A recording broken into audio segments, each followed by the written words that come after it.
Good morning, Mission Hills. How's it going? It is good to be back here. We're going to wrap up our Love Where You Live series today, and it's been great getting to know you and getting to know the church over the last few weeks. If you were not here 2 weeks ago, we talked about this idea of taking the Great Commandment, and specifically the second half of the Great Commandment, literally and seriously. And I shared my story about how, as a pastor up in Arvada, God used our mayor to share with a bunch of friends who were also pastors that maybe the smartest thing that we could do for our city is to take Jesus at his word. And last week we talked about the fact that time, for many of us, is the biggest obstacle standing in the way for us to engage our literal neighbors.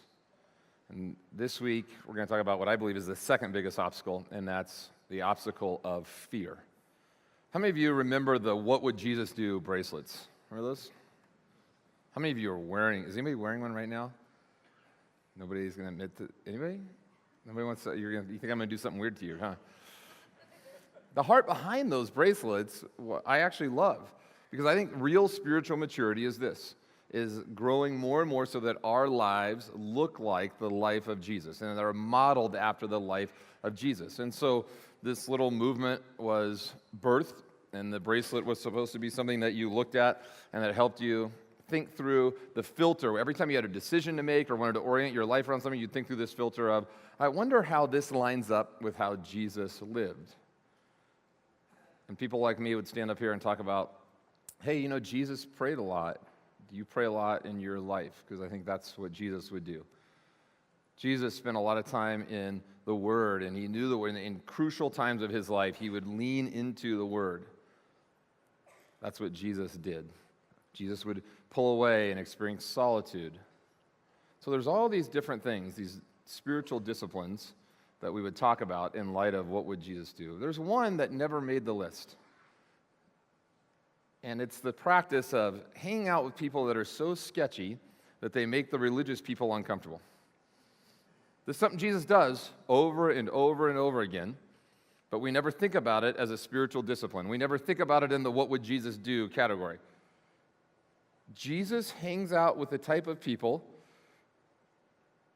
who make religious people uncomfortable. What would it look like if we were like Jesus? What would it look like if Christians were part of the best parties in town? That's what Jesus does. Today we're going to look at one of the stories in which he makes the religious people uncomfortable. It's found in Luke chapter 7. If you have your Bible, you can turn there. The last few weeks we've been in Luke 10. This week we're going to look at this narrative that's found in Luke 7. We're not even going to talk about the big idea of this story. We're going to tilt it on its head a little bit, look at it through the lens of neighboring. Let's pick it up in verse 36, 7:36. When one of the Pharisees invited Jesus to have dinner with him, he went to the Pharisee's house and reclined at the table. A woman in that town who lived a sinful life learned that Jesus was eating at the Pharisee's house, so she came there with an alabaster jar of perfume. As she stood behind him at his feet weeping, she began to wet his feet with her tears. Then she wiped them from her hair, with her hair, kissed them, and poured perfume on them. Put yourself in this scene, in this moment. Banquets were different in those days, and so were people's residences. Oftentimes there was a courtyard facing kind of a public space. Anyone walking by could simply stop and watch, and evidently could even wander into a party. What we're told about this woman is that she's a sinner, which oftentimes in the biblical narrative is code word for prostitute. And evidently it's well known that she's a prostitute. At some point before this encounter, maybe even earlier that day, she had heard Jesus teaching. Maybe she had heard about Jesus' teaching, but something about him, about who he was and about his message, struck something very deep in her heart. And she's overwhelmed with love for this man. She sees him that night, and because she's overwhelmed, she does something out of the norm. She has this thought, I could go kiss his feet. To wash somebody's feet was an act of respect, but to kiss them, that's an act of utter abandonment, of adoration. And so this woman walks into this party, through the courtyard, to the table where Jesus and Simon are sitting. And with everybody watching, she kneels down at Jesus' feet to kiss them. Jesus' feet that were unwashed by Simon, as the host, are now drenched with this woman's tears.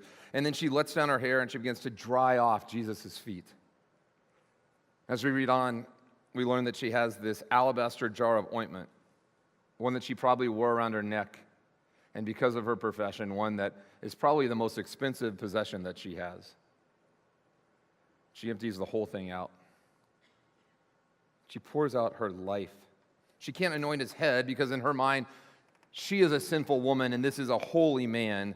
So she thinks, I'll just pour it on his feet, and she kisses them over and over again. As a result of his sheer goodness, she pours herself out in both love and gratitude. And we read that Simon is there watching all of this unfold. But we're told that Simon doesn't really see what's happening. In verse 39, we read, when the Pharisee who had invited him saw this, he said to himself, if this man were a prophet, he would know who is touching him and what kind of woman she is, that she is a sinner. Simon watches all this unfold and he just thinks, Jesus isn't the real deal after all. Even if he was just a prophet, he would know that she is unclean. He wouldn't allow this to happen. And then in verse 40, Jesus does something that is incredibly powerful. He reads Simon's mind. It says in the text, Simon's thinking this to himself, and Jesus looks at him and responds to what Simon is thinking. That might be his first clue that something bigger is happening here. Jesus answers his thoughts. Simon, I have something to tell you. Tell me, teacher, he said. 2 people owed money to a certain moneylender. One owed him 500 denarii and the other 50. Neither of them had the money to pay him back, so he forgave the debts of both. Now, which of them will love him more? Today, Jesus' parable might go like this. There is this person, and she maxed out a credit card, owed over $5,000, and this one company kept calling over and over again. It created this certain level of anxiety for her that she thought about almost every day. There's this other guy. He maxed out multiple credit cards. He caught some bad breaks, made some bad decisions. He had also defaulted on numerous car loans, hadn't paid his house payment in over a year, and in some owed over $250,000. And the bank calls both of them and says, I'm wiping the slate clean. Your debt is gone. Which of those two is going to have a stronger response? Who's going to be filled with more love and more gratitude? This is the question he puts in front of Simon. Simon's response is classic. In verse 43, it says, Simon replied, I suppose the one who had the bigger debt forgiven. He doesn't even want to answer the question. You judged correctly, Jesus said. Gold star, Simon. That's the right answer. He's trying to make this land on, he's challenging the way Simon sees this woman. Simon, do you see this woman? Verse 44. Then he turned toward the woman. This whole conversation has been going on between him and Simon, and then he just turns and he looks at this woman. He turned toward the woman and said to Simon, do you see this woman? I came into your house. You did not give me any water for my feet, but she wet my feet with her tears and wiped them with her hair. You did not give me a kiss, but this woman from the time I entered has not stopped kissing my feet. You did not put oil on my head, but she has poured perfume on my feet. Therefore, I tell you, her many sins have been forgiven, as her great love has shown. But whoever has been forgiven little loves little. Then Jesus said to her, your sins are forgiven. Simon, do you see this woman? This question that Jesus puts in front of Simon, I think, is also a question for us. Are we taking the time to really see the people that are right around us? What does it look like for us to lean in, to go beyond some of the assumptions and the labels that we've put on others? There's a number of reasons why we don't really see the people who are around us. It's easy to get so caught up into our own world that we unconsciously label someone or breeze right by them. Sometimes I think this is because of fear. Often, I think it's because of fear. This person moves in next door, it's in their 30s, single man, maybe they're an introvert. What kind of stories start going through your head? I know the stories that go through mine. It's usually worst case scenario, right? It's easier for us just to label somebody, to create a box like Simon does to this woman. I think it's easier in this day more than ever. We live in this crazy environment where we have access to every single story that happens. There's this 24-hour news cycle, and a lot of these shows, these people, their entire job is, I'm going to find the worst possible story, and then I'm going to talk about it for an hour. And if people keep tuning in and calling it, I'm going to keep doing that day after day after day until it runs out. And then I'm just going to go back to the well and find another story that's dark and depraved. Think about what that does to us. Think about what happens kind of in the background of our brains when we're exposed to that day after day after day. And by the way, as we've seen in the last week or so, there's plenty of material to go around. I think it changes our assumptions about people. I think part of the reason why we go to worst case scenario is because we're flooded with story after story after story about some of the most sick and depraved situations and people that exist in the entire world. But they're assumptions. Now, I want to say this. There are some very broken people. And some of them may even live next to you. But it's not as many as we think. It's easier for us to make the assumption to not just take a little step forward and to go just a little bit beyond the surface. Because then we can just go on with our life and to what we're already up to. What would it look like if we as believers were the kind of people that went just a little bit deeper? That we were aware of the assumptions that we made and that we actually said, you know what, I'm just going to lean in just a little bit. I'm just going to ask them how their day's going. Find out a little bit more about their story instead of just taking the quick route. Every day we make choices about whether or not we're going to take the time to go deeper. Every day we have encounters that could go one way or the other. And Jesus challenges us to lean in. When we fail to do this, I think we miss out on opportunities to live the kind of life that Jesus wants us to live.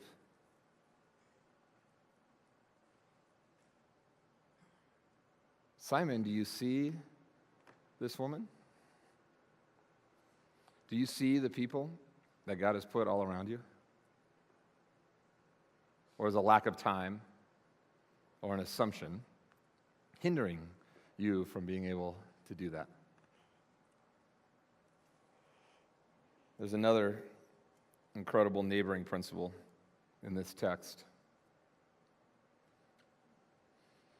When it comes to relationships and relationships with our neighbors, I've learned that the ability to receive is just as important as the ability to give. When I first started to think, and when God broke my heart for what was happening around me, my default was, I'm going to put on my super Christian neighbor cape and get out there and start serving some people. Do I have any widows that live around me? Do any of them have like a broken fence or a gutter? I don't know how to do any of those things, but maybe I could ask one of my neighbors to help me with it. That's how I'm wired. Now, serving is not a bad thing. But I want to tell you something. Real relationships are two-way streets. Real relationships are reciprocal. And I think one of the best things that we can do to engage the people that live right around us is be aware of our own needs and have just the tiniest bit of vulnerability to allow other people to meet them as well. You ever had a friend, maybe a mentor in your life, that was really helpful to you? It helped you walk through something significant that's been a great source of advice or comfort, but then every time you ask them, hey, what's going on in your world? Is there anything I can do to help you? They just go, no, I'm good. Everything's great. You heard somebody like that in your life? I have. And guess what? That relationship, those relationships, there's always a ceiling there. There's always a ceiling on relationships that are one-way streets. What does it look like to be the kind of people that can just take like a small step? To be the kind of people that don't actually get in your car to drive and do some 20-minute trip to the grocery store and back, but actually can walk across the street if you just needed to borrow one thing. What happens as far as dignity is concerned when we become those type of people? A couple of weeks ago, I just looked at my neighbor. My neighbor's lawn looks like a fairway off of a golf course, and my lawn doesn't look like that. And I just looked at him, I'm like, hey, like, what's going on here? How do you make your lawn look like that? And he gave me like a 20-minute sermon about everything he does throughout the course of a year with his lawn. And I just thought to myself, that's for sure not worth it. But he was like so passionate about it. And I was just inviting him in. I was just saying, hey, you know something that I don't. Could you share that with me, even if I'm not going to use any of it? My relationship with a handful of my neighbors changed dramatically because of one thing. We were having a little mini block party, and my neighbors were sitting there, and they were like off to the side, and there was a group of three of them. They were all talking about something. I didn't know what it was, and so I walked over, and I got there, and they were talking about hunting, and I started trying to figure out, how do I go somewhere else? I don't want to be part of this weird conversation about hunting. Before I could do that, one of my neighbors looked at me and said, hey, Dave, you should go get your hunting license. Go hunting with us. And then all in unison, is really mocking. They all like laughed like that. So that tells you about how they think about me in my neighborhood. And I went to bed that night, and I just thought to myself, I'm going to do that. What if I actually did that? Some of you in this room have probably been to a hunter's safety class. It's horrible. It's like 8 hours in this dark room in the back of like a sporting goods store, and you just sit there and you watch these like really poorly produced videos about people. It's like guys walking around with guns, and they drink beer and then like shoot their feet off. And then you get done with that 8 hours, and they give you this little orange card. And so I endured all of that. And I went to my neighbor's house, and I threw this little card on the table, and I go, hey, when are we going to go hunting? The look on his face was like, I don't want to hunt with you. I didn't actually think you were going to do that. But I was excited. And so I went and took Cabela's. I didn't have any hunting gear, and I bought all this brand new hunting gear. It still had like tags and stuff on it. And we drove 3.5 hours into Nebraska to go turkey hunting. And I'll never forget this first morning. I walk out. It's like it's crack of dawn. It's like 5 a.m. And everybody's up. They're eating and smiling. I'm the last one out. And I walk out with all my new stuff on. And these grown men started to laugh at me. And then they walked over and they started to dress me. And they're like, nope, that's not what we're doing today. You go get the other thing that you bought. And you don't wear your hat like that. It goes underneath the earmuffs. And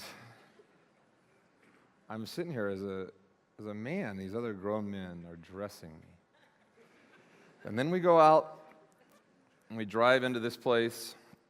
And it's still dark and we start walking. And then I learned that I don't walk right.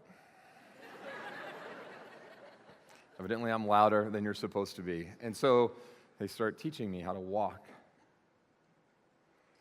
And it was so far out of my comfort zone. It was, I want to be the person in the room that has the answers. I want to be the person in the room that can give advice. And it was so uncomfortable. And I'll tell you this, from that day on, my relationship with those men has never been the same.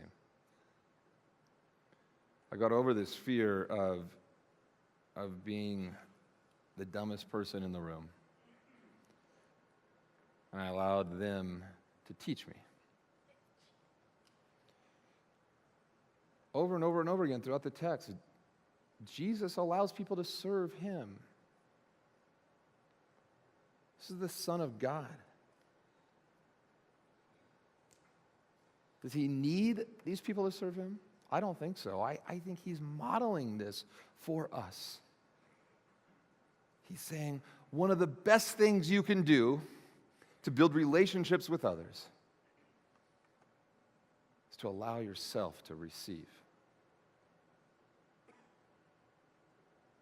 What would it look like if we were the kind of people that were vulnerable enough, even at the smallest level, to be aware of the voids in our life, aware of some of the deficits, and to invite other people in?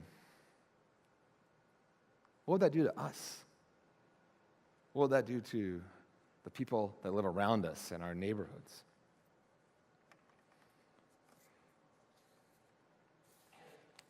When asked what the most important commandment was, Jesus said, love the Lord with all your heart, all your soul, all your mind, and all your strength, and love your neighbor as yourself. Later on in the New Testament, I remember when I read this for the first time, I thought to myself, something's missing here in Galatians. There's a missing verse. Look at how Paul says this. Paul put it this way, Galatians 5:14, for the entire law is fulfilled in keeping this one command, love your neighbor as yourself, period. This is the central message of the Bible. Love God, love your neighbor. It's so simple, and yet it's so powerful.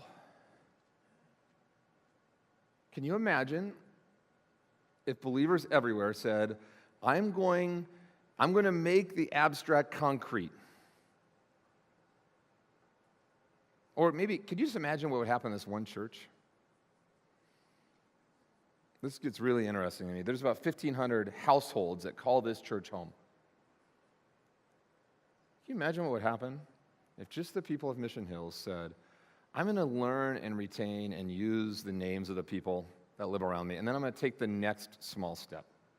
Whatever you put on my heart, God, whatever that next, I'm going to do that.